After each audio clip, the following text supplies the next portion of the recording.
Hello and welcome back to Euro Football Daily, where today we're bringing you 10 disaster clubs who are on the brink of collapse. How about that for Christmas cheer? Let's go. 10. Bordeaux. One of France's most historic teams, Girondins de Bordeaux, are famous for bringing Zinedine Zidane to the world's attention, producing talents such as Vicente Lizarazu and Christophe Dugarry, and have 6 Ligue 1 titles, just one less than PSG and Lyon. However, the club have become a byword for instability in recent years, and the most recent episode has birthed a new era of uncertainty at the Nouveau Stade. In 2017-18, manager Jocelyn Gourvenec had them staring a first relegation since 1991 in the face, before Gus Poyet was brought in to save the day, which he did, winning 10 of the club's remaining 17 fixtures to finish in a highly respectable 6th. However, Les Girondins should have known from Poyet's time at Brighton and AEK Athens that he is not an easy man to work with, and it all blew up in the close season. Bordeaux sold their best player in Malcolm, and after failing to secure any of the Uruguayans' proposed targets, also offloaded striker Gaëtan Laborde to Montpellier against his will. Poyet then called the board a disgrace and accused them of stabbing him in the back, leading to his suspension and the eventual hiring of former coach Ricardo as his replacement. With the €100 million takeover of the club by an American consortium from their long-time owners, who knows what the next 12 months will bring? They are currently on course for their lowest league finish since 2005. 9. 1860 Munich. There are a few worse predicaments than being an 1860 Munich fan in 2018. Not only do you have to watch your city rivals dominate the Bundesliga, what's new, but you also have to watch your own team slug it out in the depths of German football. The once mighty club haven't played top-flight football since 2004, but even in the second tier had recorded attendances as high as 45,000 at the Allianz Arena. But after suffering relegation to the regional leagues in 2017, this fell to under 15,000 as the club moved to its old stomping ground. In fact, 1860's financial woes have much to do with the original decision to go splits with Bayern on building the Allianz at the start of the millennium, and calamity after calamity has followed since. They were saved by Hassan Abdullah Ismaik in 2011, but sour relations between the Jordanian billionaire and the club's democratically elected board have led the side on a downward spiral and made a mockery of the country's 50+1 rule. While the club shunned the shareholders' ideas almost from the get-go, he has since held them to ransom at every turn, most notably in 2017, when his refusal to pay off club debts led to their relegation from the National League system. The following season, 1860 were competing in a division containing Bayern's reserves, and while they are now back in the third tier, we can see this saga coming to a messy end. 8. Bolton Wanderers. But one club in the midst of yet another gigantic mess right now are Bolton Wanderers, who have been marred by financial difficulties in recent years. Back in 2016, the Lancashire club found themselves on the verge of liquidation, and this season they only escaped administration and a 12-point deduction after receiving a £5 million loan from former owner Eddie Davis just 4 days before his death. During Davis's era at the club, fans enjoyed seeing golden oldies rip things up in the northwest, with the likes of JJ Okocha, Fernando Hierro and Ivan Campo helping transform the club from relegation favourites into UEFA Cup competitors. Sadly, their beloved manager from that time, Sam Allardyce, has labelled their current predicament as tragic. Current club chairman Ken Anderson is just as despairing, saying that the situation is likely to put off any potential investors in the future. And this isn't even mentioning the pre-season strike carried out by the players over unpaid wages. And things have gotten even worse since the summer. Anderson has now had to pledge to pay the players' outstanding wages himself, and with the Trotters placed 23rd in the Championship at the time of recording, they are set to drop to the third tier for just the second time in 25 years. 7. Charlton Athletic. Another mainstay of the Premier League in the 2000s, Charlton's glory years were also spearheaded by a super dedicated manager in Alan Kirbishley. After he left the Valley in 2006, the club were almost instantly relegated, never recovered, and after being taken over by Roland Duchâtelet in 2014, they have been taken to the brink of extinction. The Belgian owner hasn't even been seen at the Valley since the year of his takeover, and his neglect has seen the club record an alleged £10 million loss in each year of his stewardship.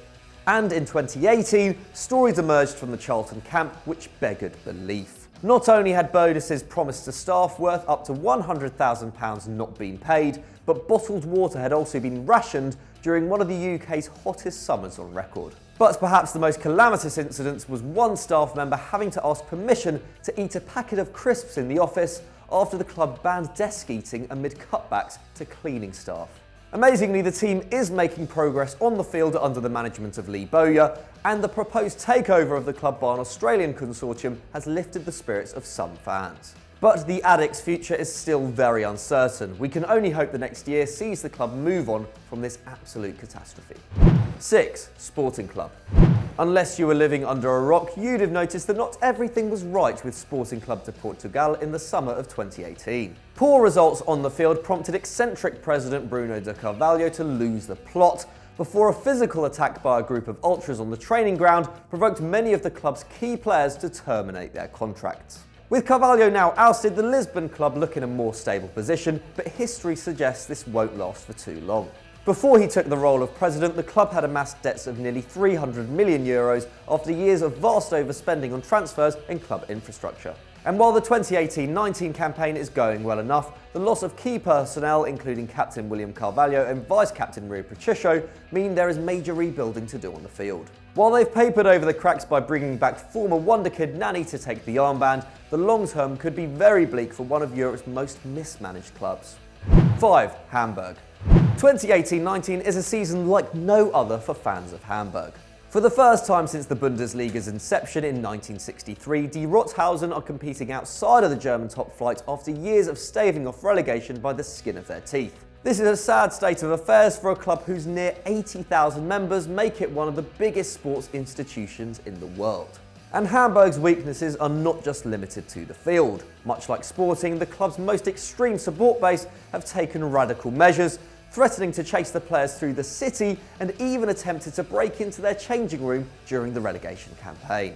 But even before this debacle, the club was disintegrating, as the decision to splinter from their amateur organisation provoked a group of fans to leave and start up their own breakaway club. Hamburg now holds debts of around $130 million, and with the loss of Bundesliga television revenue, they are now reliant more than ever on businessman Klaus-Michael Kühne, who has propped up the club in recent years. The fact that he no longer considers the club as one of the city's pearls says a lot.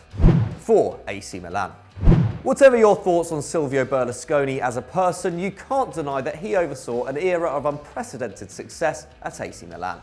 After saving the club from bankruptcy in 1986, he appointed Arrigo Sacchi as manager, and within 10 years, the club had won 5 Serie A titles and 3 European Cups/Champions Leagues. But after he agreed to sell Milan to a Chinese consortium in 2016, the club has entered a worrying era of uncertainty. New owner Lee Yong-hong eventually acquired the Rossoneri in 2017, but only after receiving a loan of over €300 million with a double-digit interest rate, which had to be paid back in full in under 2 years. Ouch. While he made big statements in the transfer market, Lee's public image was about to disintegrate, with reporters finding nothing but eviction notices when they searched his Tokyo offices. Meanwhile, his claims to running a mining empire in China were also rubbished by many leading businessmen in his homeland. After this ordeal, the club were handed over to Elliott, the company which had given Lee his initial loan, with the new owners promising a glorious new era. However, with the company having a reputation as a vulture fund, the long-term success it is promising for the club has been thrown into doubt by journalists and economic experts. While the Rossoneri are probably too big to fold completely, their status as fallen giants is becoming a permanent predicament, and we wouldn't be surprised if they were sold on again in the not-too-distant future. 3. Coventry City. A club on a seemingly perpetual downward spiral, Coventry City are perhaps the saddest case in English football right now. The club's rental arrangement to play at the Ricoh Arena, struck back in 2005, soon became a financial disaster, and by 2013 they were looking for a new home after Arena Coventry Limited, also known fittingly as ACL, allegedly refused to grant the club a new lease. The Sky Blues were eventually allowed to stay at the stadium, but despite a tightening of the purse strings, the club declared they were still over £40 million in debt in 2018. And at the end of the year, fans had even more to be fearful of after an open letter to them explained the club faced devastating consequences if they could not agree a rent deal with Wasps Rugby Club, who are their current landlords. With no obvious local stadiums to relocate to, and the EFL apparently declaring the club will be evicted from the league if they move away from Coventry, there could be very dark times ahead for the 135-year-old club. 2. Fenerbahce.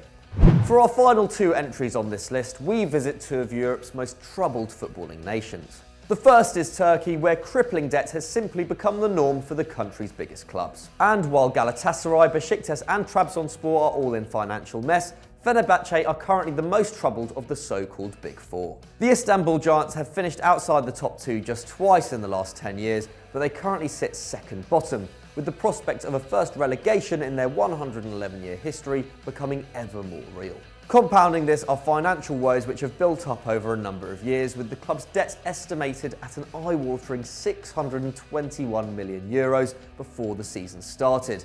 And unlike rivals Galatasaray, who are also in mountains of debt, they don't have Champions League money to help pay it off. And of course, none of this was helped by the crash of the Turkish lira during the summer.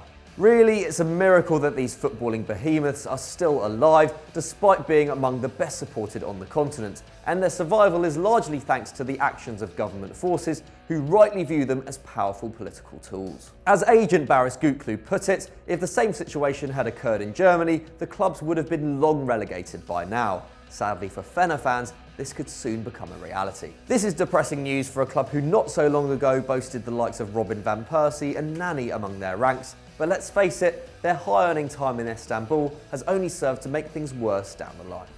1. Greek football. But one country where domestic football is in an even worse state is over the border in Greece. Of course, this largely boils down to the nation's financial situation since the 2008 global crash, which has been nothing short of disastrous. Clubs such as AEK Athens, who have had to start again from scratch after declaring bankruptcy in 2013, and Panathinaikos, who have been banned from UEFA competitions for 3 years over unpaid debts, are the prime examples of this economic disorder.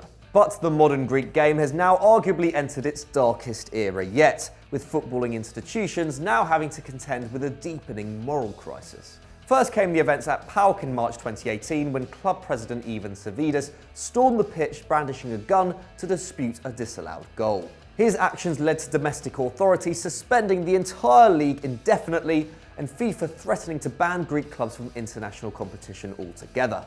And in 2018-19, AEK have been the prime offenders. They have already been docked points after fans threw rocks and even petrol bombs during a clash with Olympiacos in October, and their violence has also spilled onto the continental stage, with a Molotov cocktail being thrown into the away stand when they hosted Ajax in the Champions League.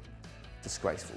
While violence, debt and even match fixing are nothing new in Greek football, 2018 has seen the credibility of the sport in the country sink to an all-time low. So those are our 10 clubs on the brink of collapse, but what do you think the solutions are? Let us know in the comments below. If you've enjoyed this, why not check out Stat Wars The League and go over to Football Daily and FDFC for more great content. As always, if you enjoyed this, hit that like button and don't forget to subscribe. See you soon.